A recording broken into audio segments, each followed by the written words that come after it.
یہ واقعات ایک دریائے خون ہے جس میں داخل ہونا آسان نہیں۔ ان واقعات کے لکھنے، دیکھنے اور سننے کے لیے بھی جگر تھام کر بیٹھنا پڑتا ہے۔ خلافت اسلامیہ پر ایک حادثہ عظیم حضرت ذی النورین عثمان غنی رضی اللہ تعالی عنہ کی شہادت سے فتنوں کا ایک غیر منقطع سلسلہ شروع ہو جاتا ہے۔ اس میں منافقین کی سازشیں بھولے بھالے مسلمانوں کے جذبات سے کھیلنے کے واقعات پیش آتے ہیں۔ مسلمانوں کے آپس میں تلوار چلتی ہے، مسلمان بھی وہ جو خیر الخلائق بعد الانبیاء کہلانے کے مستحق ہے۔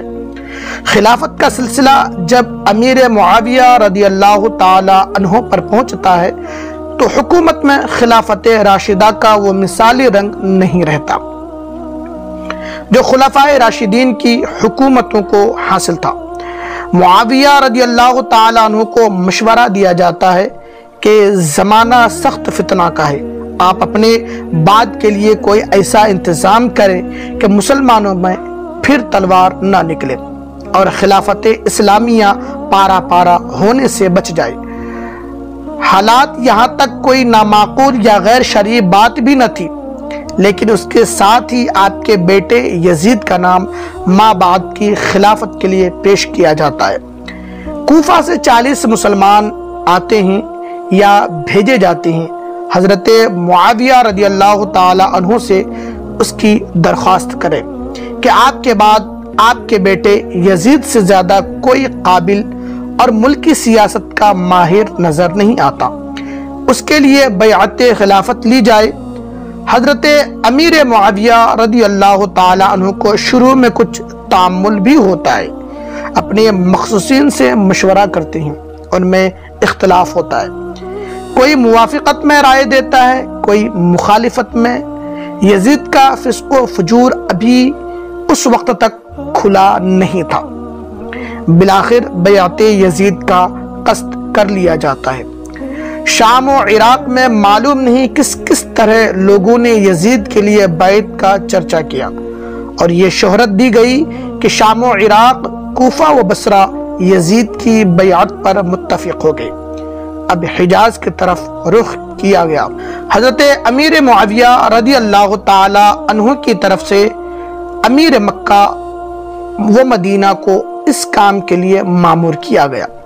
مدینہ کا عامل مروان تھا، اس نے خطبہ دیا اور لوگوں سے کہا کہ امیر المومنین حضرت معاویہ رضی اللہ تعالی عنہ، وہ حضرت ابوبکر رضی اللہ تعالی عنہ، وہ عمر رضی اللہ تعالی عنہ کی سنت کے مطابق یہ چاہتے ہیں کہ اپنے بعد کے لیے یزید کی خلافت پر بیعت لی جائے۔ اس وقت عبد الرحمن بن ابو بکر کھڑے ہوئے اور کہا کہ یہ غلط ہے، یہ ابو بکر و عمر رضی اللہ تعالی عنہما کی سنت نہیں بلکہ قیصر و کسریٰ کی سنت ہے۔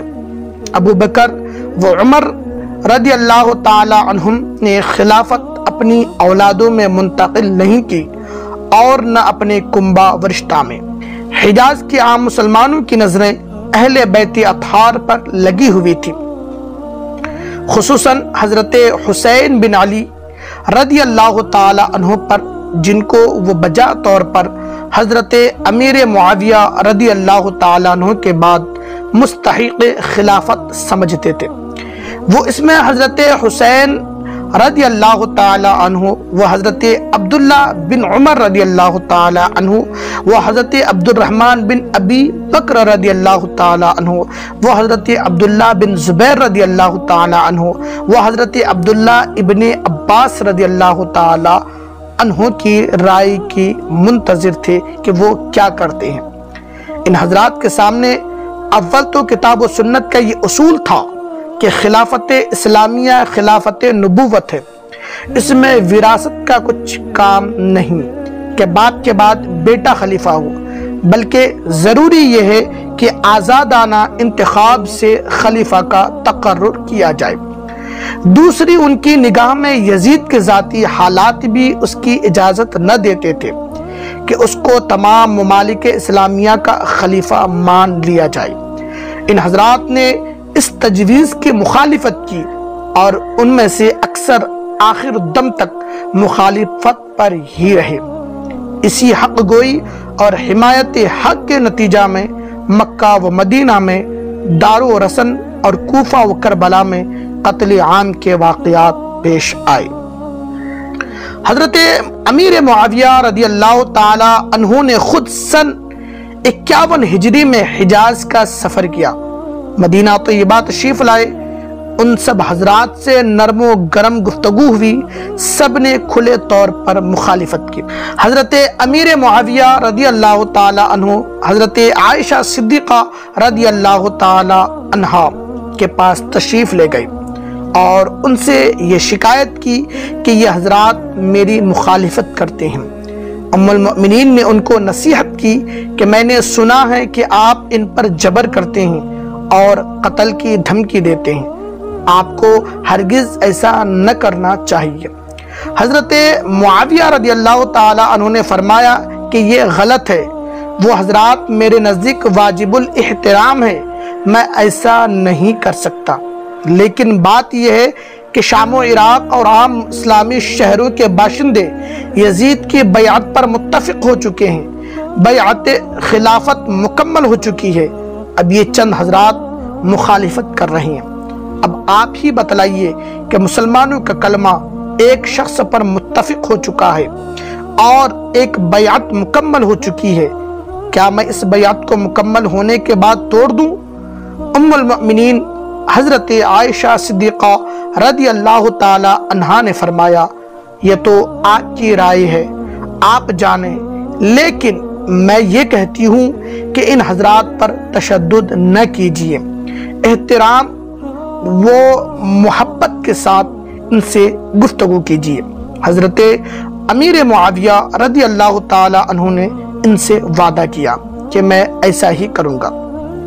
حضرت حسین اور عبداللہ بن زبیر رضی اللہ تعالی عنہما اور حضرت معاویہ رضی اللہ تعالی عنہ کے قیام مدینہ کے زمانہ میں یہ محسوس کرتے تھے کہ ہمیں مجبور کیا جائے گا، اس لیے مع اہل و عیال مکہ مکرمہ پہنچ گئے۔ عبداللہ بن عمر اور عبد الرحمن ابن ابی بکر حج کے لیے مکہ تشریف لے گئے۔ مدینہ کے بعد حضرت امیر معاویہ رضی اللہ تعالیٰ عنہ حج کے لیے مکہ مکرمہ تشریف لائے۔ یہاں اول حضرت عبداللہ بن عمر کو بلایا اور فرمایا، اے ابن عمر، تم مجھ سے کہا کرتے تھے کہ مجھے ایک رات ایسی گزارنا پسند نہیں جس میں میرا کوئی امیر نہ ہو۔ میں نے اس امر کے پیش نظر اپنے بات کے لیے یزید کی خلافت پر بیعت لے لی ہے کہ میرے بعد مسلمانوں میں افراتفری نہ پھیلے۔ سب مسلمان اس پر متفق ہو گئے۔ تعجب ہے کہ آپ اختلاف کرتے ہیں، میں آپ کو متنبہ کرتا ہوں کہ مسلمانوں کے جمع شدہ نظم کو مختل نہ کرے اور فساد نہ پھیلائے۔ حضرت عبداللہ ابن عمر نے حمد و ثنا کے بعد فرمایا کہ آپ سے پہلے بھی خلفاء تھے اور ان کے بھی اولاد تھی، آپ کا بیٹا کچھ ان کے بیٹوں سے بہتر نہیں ہے، مگر انہوں نے اپنے بیٹوں کے لیے وہ رائے قائم نہیں کی جو آپ اپنے بیٹے کے لیے کر رہے ہیں، بلکہ انہوں نے مسلمانوں کے اجتماعی مفاد کو سامنے رکھا۔ آپ مجھے تفریق ملت سے ڈراتے ہیں، سو آپ یاد رکھیں میں تفرقہ بین المسلمین کا سبب ہرگز نہیں بنوں گا۔ میں مسلمانوں کا ایک فرد ہوں، اگر سب مسلمان کسی راہ پر پڑ گئے تو میں بھی ان میں شامل رہوں گا۔ اس کے بعد عبد الرحمن بن ابی بکر رضی اللہ تعالی عنہ سے اس معاملہ میں گفتگو فرمائی۔ انہوں نے شدت سے انکار کیا کہ میں کبھی اس کو قبول نہیں کروں گا۔ پھر حضرت عبداللہ بن زبیر رضی اللہ تعالی عنہ کو بلا کر خطاب کیا، انہوں نے بھی ایسا ہی جواب دیا۔ اس کے بعد حضرت حسین بن علی بن ابی طالب رضی اللہ تعالی عنہ اور عبداللہ ابن زبیر رضی اللہ تعالی عنہ وغیرہ خود جا کر حضرت امیر معاویہ سے ملے اور ان سے کہا کہ آپ کے لیے یہ کسی طرح مناسب نہیں کہ آپ اپنے بیٹے یزید کے لیے بیعت پر اصرار کریں۔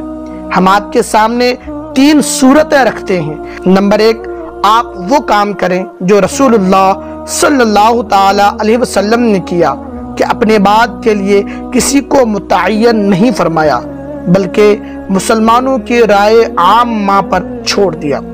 نمبر 2، یا وہ کام کریں جو حضرت ابو بکر رضی اللہ تعالی عنہ نے کیا کہ ایک ایسے شخص کا نام پیش کیا جو نہ ان کے خاندان کا ہے نہ ان کا کوئی قریبی رشتہ دار ہے، اور اس کی اہلیت پر بھی سب مسلمان متفق ہیں۔